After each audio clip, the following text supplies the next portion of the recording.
On my phone. One from my son Wesley, we're going to the beach, and one from my brother Byron. We got cloud cover. He knew the sun was not my friend. And any free time I ever had, my first thought was Byron's. His door was always open, always. I attended Eckerd College for 4 years, even though I dropped out of St. Pete High in 10th grade. It was a roof. He was always ready to play music or frisbee or go to the springs when I was. It's always been like that. Sunday was typical, and this is very important, because he would want you all to know that he did not suffer. Byron, Wesley, and I played music for hours and hours and laughed till it hurt. Then we went to the beach for frisbee. Then we played airbrush, a game that we played when it was too windy, even for us to play double-duty dive catch. It's pretty strenuous because you don't stop moving. He said he felt sick, and I took him home, and he got in his bed, and he was gone. Just like that. I tried to wake him up. Nola did CPR, but we realize now, Nola, that he was already gone the whole time. His face was pure serenity the whole time. He was definitely at peace. Even while people were pounding on him for an hour, it was like pounding on a big, smiling wooden Buddha. I told him to wake up and piss, the world's on fire. But I knew he was somewhere else, somewhere nice, according to his face. Byron was the Michelangelo of our time. He was the best kept secret in the art world. So many forms of art. When it came to art on cloth, his magnificent creations and innovations were unparalleled.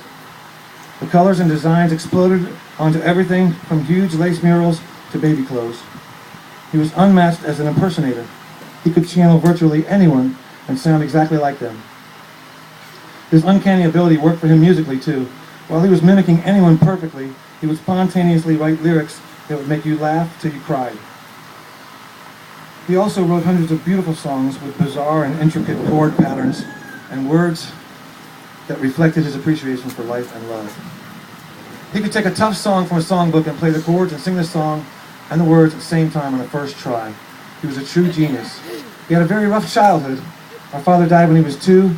The resulting family upheaval was compounded by being oversized and awkward, a target for bullies that left him with a chip on his shoulder and sometimes an explosive temper. He studied Buddhism to fix that.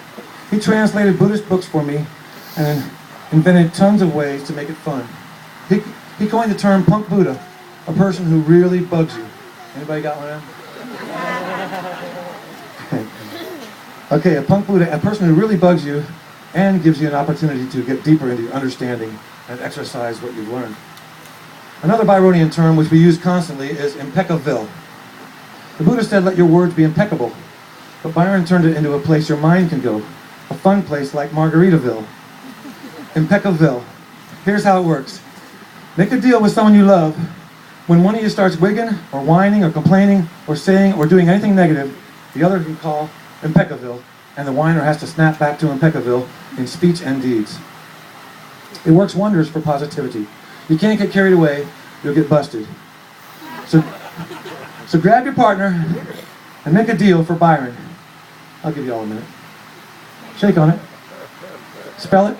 Impeccable. I-M-P-E-C-C-A-V-I-L-L-E. And soon you start and call impeccable on yourself, and it feels really, really good. Trains the brain. He coined the term sarcasserole, which is... I love that one.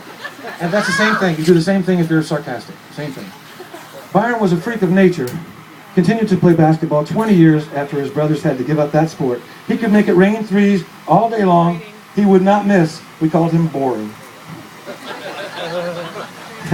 He was a devastating blocker and tackler for St. Pete High, and pity the chump who got in his way on the gridiron. He was like MacGyver. He fixed my truck with a rock. I'm not kidding. It still works. In high school, he would party till dawn, study for 15 minutes, and make the dean's list. Yes, we must have played and sung 20,000 songs together, but Frisbee was our jazz. That's where we really connected.